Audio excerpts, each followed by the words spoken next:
అందరికీ నమస్కారం. ఈ రోజున మనం ప్రపంచ వారసత్వ గుర్తింపు పొందినటువంటి కర్ణాటక రాష్ట్రంలో ఉన్నటువంటి హంపి కృష్ణ దేవాలయానికి రావడం జరిగింది.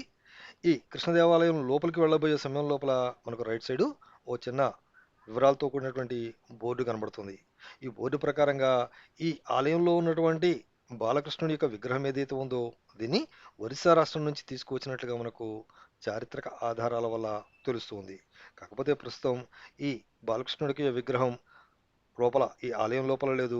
ఇది మెడ్రాస్ మ్యూజియంలో ఉన్నట్లుగా మనకు తెలుస్తూ ఉంది. ఇక ఈ ఆలయం గురించి చెప్పాలి అంటే ఈ ఆలయంలో ప్రతి గోడ ప్రతి స్తంభం కూడా అత్యద్భుతమైనటువంటి శిల్పకళా నైపుణ్యానికి నిలువెత్తు నిదర్శనాలుగా నిలుస్తున్నాయి అని చెప్పడం లోపల ఏమాత్రం సందేహం లేదు. ఈ ఆలయం లోపల ప్రతి గోడ ప్రతి స్తంభం కూడా అద్భుతమైనటువంటి శిల్పాలతోటి అలరారుతూ ఉంటాయి. ఇవే కాకుండా ఈ ఆలయం లోపల విష్ణుమూర్తి యొక్క దశావతారాలకు సంబంధించినటువంటి వివరాలన్నింటినీ కూడా అద్భుతంగా స్తంభాలపైన చెక్కడం జరిగింది. చూడండి, పెద్ద పెద్ద ఏనుగులు, అదేవిధంగా కాళ్ళెత్తి పైనుంచున్నట్టు కింద కనబడేటువంటి గుర్రాలు, పక్కనే ఆలయం పక్కనే కనబడేటువంటి ఉపాలయాలు, ఇవన్నీ కూడా మనకు అద్భుతంగా కనబడతాయి. ఇది తూర్పు ముఖం కలిగినటువంటి ఆలయం. ఇక ఈ ఆలయం వివరాల్లోకి వెళ్ళినట్లయితే కనుక ఉదయగిరిని జయించిన సందర్భం లోపల కృష్ణదేవరాయ కాలం లోపల 1513 సంవత్సరం లోపల ఈ ఆలయాన్ని నిర్మించినట్లు బయట ఉన్నటువంటి సైన్ బోర్డు వల్ల మనకు తెలుస్తూ ఉంది. ఇదంతా రూపల ఆలయం. అక్కడ గోడలపైన బాలకృష్ణుని యొక్క విగ్రహాన్ని కూడా మనం చూడవచ్చు. లోపల ఏ స్తంభాన్ని వదలకుండా ప్రతి స్తంభం పైన కూడా అత్యద్భుతమైనటువంటి శిల్పాలను చెక్కడం అనేటువంటిది గొప్పనైన విషయం. మనం తూర్పు నుంచి లోపలికి వచ్చాము. ఇది పడమర దిశలో కనబడిచేటువంటి ద్వారం. చిన్ననటువంటి మార్గంలా కనబడుతుంది. ఇటు నుంచి బయటకు వెళ్ళడానికి వీలుంది.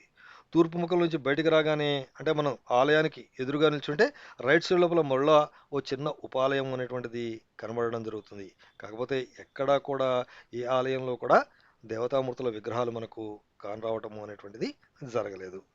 ఇక ఆగ్నేయం మూల లోపల అంటే మనం లోపల తూర్పు నుంచి వచ్చాం కదా, రైట్ సైడ్ లోపల అంటే మనం ద్వారానికి ఎదురుగా నిల్చున్నట్లయితే కనుక రైట్ సైడ్ లోపల ఇక్కడ పెద్దనైనటువంటి వంటశాల కూడా మనకు కానరావడం జరుగుతుంది.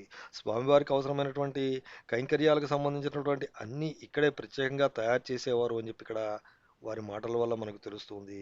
ఇక్కడ ఉన్నటువంటి స్ట్రక్చర్ మాత్రం అత్యద్భుత. ఆ కాలంలో ఉపయోగించబడినటువంటి పెద్దనైనటువంటి రాటి తొట్టిని చూస్తున్నాం మనం. ఇక్కడ చెక్కబడినటువంటి ఒక్కొక్క విగ్రహం ఒక్కొక్క అద్భుతం అని చెప్పి చెప్పక తప్పదు.